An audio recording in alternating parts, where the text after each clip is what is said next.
میرے نبی پاک صلی اللہ علیہ وسلم کا فرمان ہے، مصطفیٰ کریم نے فرمایا تو رب کی رضا کے لیے جھک جا، تو اللہ کے لیے جھک جا، رب تجھے عزت عطا فرما دے گا۔ تو توحید کا پہلا سبق یہ ہے کہ اللہ کے سامنے جھکنا ہے، کسی اور کے سامنے۔ معین الملت والدین عطا رسول ہند الولی حضرت خواجہ معین الدین چشتی اجمیری رحمت اللہ تعالی علیہ فرماتے میں حج کے لیے گیا، جب میں مینا مزدلفہ عرفات میں گیا تو ایک آدمی کو میں نے لبیک کہتے دیکھا۔ عقیدہ مسلمان کا رب ایک ہے، میرا رب ایک ہے، میرا رب ایک ہے، میرا مالک ایک ہے، وحدہ لا شریک ایک ہے میرا اللہ۔ فرماتے میں نے اس شخص کو دیکھا لبیک لبیک لبیک پکارتا، وہ آدمی جب لبیک کہتا تو جواب آتا لا لبیک، تو غیر حاضر ہے، پھر کہتا میں حاضر ہوں، پھر آواز آتی تو غیر حاضر ہے۔ حضرت خواجہ معین الدین اجمیری علیہ رحمہ فرماتے میں نے مجمع سے بازو پکڑ کے باہر نکالا، میں نے کہا بھائی تجھے پتا ہے جب تو لبیک کہتا ہے تو جواب آتا ہے لا لبیک، تو غیر حاضر ہے، تجھے پتا ہے؟ اب فرماتے وہ رو پڑا، کہنے لگا معین الدین مجھے پتا ہے۔ میں نے کہا اچھا؟ کہنے لگا حضور 24 سال بیت گئے، میں ہر سال حج کرنے آتا ہوں، یہ میرا 24واں حج ہے، اور ہر سال آ کے کہتا ہوں لبیک لبیک، میں مصطفیٰ کریم کا وسیلہ لیے حاضر ہوں، لبیک لبیک۔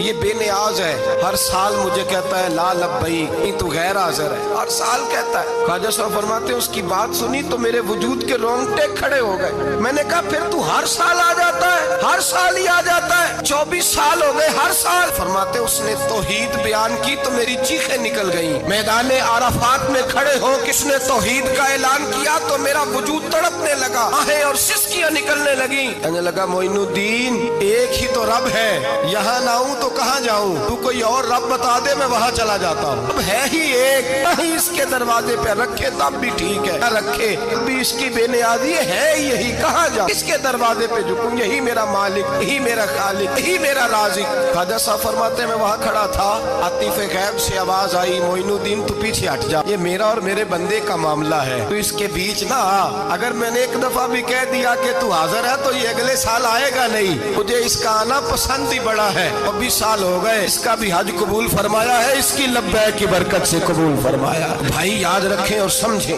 توحید یہ ہے کہ میں تیرا ہوں، اے اللہ میں مالک میں تیرا ہوں، میں کدھر جاؤں؟ میرے اعلیٰ حضرت فاضل بریلوی رحمت اللہ علیہ کے والد گرامی خوبصورت بات فرماتے مجھے دعا مانگنے کا طریقہ میری بیوی نے سکھایا۔ حضرت کس طرح؟ فرمانے لگے ایک دن مجھے اس نے کوئی کام کہا، کوئی ضرورت گھر کی بتائی، تو میں نے کہا میرے پاس پیسے نہیں ہیں، کچھ دنوں میں دے دوں گا، عورتوں کا مزاج ہوتا ہے گھر کے کام انہوں نے بتانے ہوتے۔ 2-4 دن کے بعد کہنے لگی حضرت ایک کام کہا تھا، فرمانے لگی ابھی جیب میں پیسے نہیں ہیں، ذرا آتے ہیں تو کچھ کر دیتا۔ 2-4 دن کے بعد پھر عرض کرتی حضور وہ میں نے کچھ گزارش کی تھی، فرماتے مجھے غصہ آیا، ناراض ہوا، میں نے کہا تو بار بار کہتی رہتی ہے، تجھے بتایا تو ہے ابھی میرے پاس پیسے نہیں، کہیں سے آتے ہیں تو دے دوں گا۔ فرماتے جب میں نے جھڑکا تو وہ بھلی مانس رو پڑی، اور رو کر کے اس نے لفظ کہے تو مجھے رب کریم کی توحید سکھا گئی اور مجھے اللہ سے مانگنے کا طریقہ بتلا گئی۔ وہ کہ کہنے لگی حضور آپ ہی تو میرے خامد ہیں، بتائیے آپ سے نہ کہوں تو میں کس سے جا کے کہوں، کون ہے میرا اور